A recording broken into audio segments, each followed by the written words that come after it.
আমি ফাঁসিকে ভয় পাই না, জেলকে ভয় পাই না। যদি আলেমকে হত্যা করতে করতে বাংলাদেশ টোটাল 56,000 বর্গ মাইল যদি আপনি কবরস্থান করে ফেলেন, তারপরেও বাংলাদেশে কোরআনের কথা বলা লোক থাকবে, ঠিক কিনা? নিত্য নতুন ওয়াজ, গজল, হামনাত ও বাংলা লেকচার শুনতে কারি মাওলানা আব্দুল খালেক ইউটিউব চ্যানেলটি লাইক, শেয়ার, কমেন্ট ও সাবস্ক্রাইব করুন। 116 জন না, আপনি বাংলাদেশ থেকে যত আলেম আছে, লক্ষ লক্ষ আলেম আছে, প্রত্যেকটা আলেমের লিস্ট করতে করতে যদি আলেমকে হত্যা করতে করতে বাংলাদেশ টোটাল 56,000 বর্গ মাইল যদি আপনি কবরস্থান করে ফেলেন, তারপরেও বাংলাদেশে কোরআনের কথা বলা লোক থাকবে, ঠিক কিনা? থাকবেই, তাদেরকে কেউ শেষ করতে পারবে না। এত বড় আফসোস লাগে। তারপরে আমি তাকে বললাম যে ঠিক আছে, আমাদের লিস্ট করতেছেন, করেন, সমস্যা নাই। এই ফুলরি ইউনিয়নে সুদখোরের টাকা সুদখোর কম, ফুলরি ইউনিয়নে ঘুষখোর কম, দুর্নীতিবাজ কম, সেই সুদখোরদের লিস্ট কোথায়?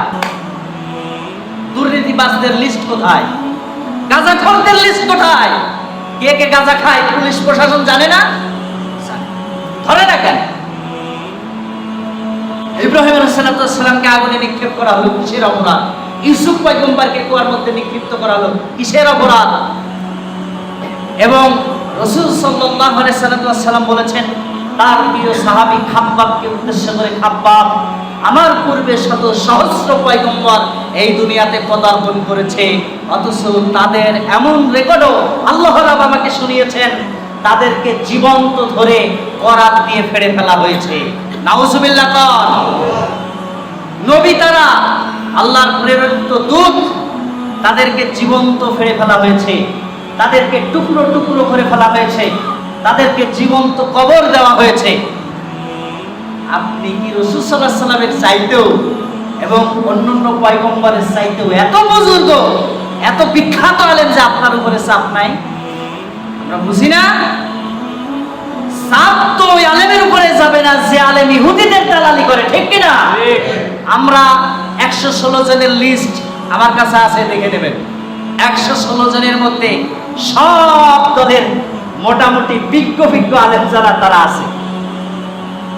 একটা দলের আলেম আমি পাই নাই। লামাজেবিদের কোন আলেম সেই লিস্টের মধ্যে নাই। লিস্ট আমার কাছে আছে, দেখবেন। কেন নাই? কারণ যারাই দিন ইসলামের পথে কথা বলেছে, জিহাদের কথা বলেছে, তাদেরকেই লিস্ট করা হয়েছে। আমি ফাঁসিকে ভয় পাই না, জেলকে ভয় পাই না, বিদেশি ইন্টেলিজেন্স ব্রাঞ্চকে ভয় পাই না।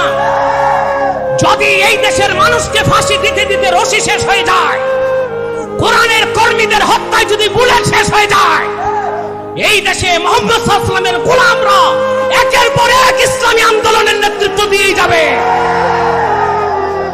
বেঁচে থাকুন কিংবা মরে যান, এই সোনার বাংলায় হুকুমতে ইসলামিয়া কায়েম হবে ইনশাআল্লাহ।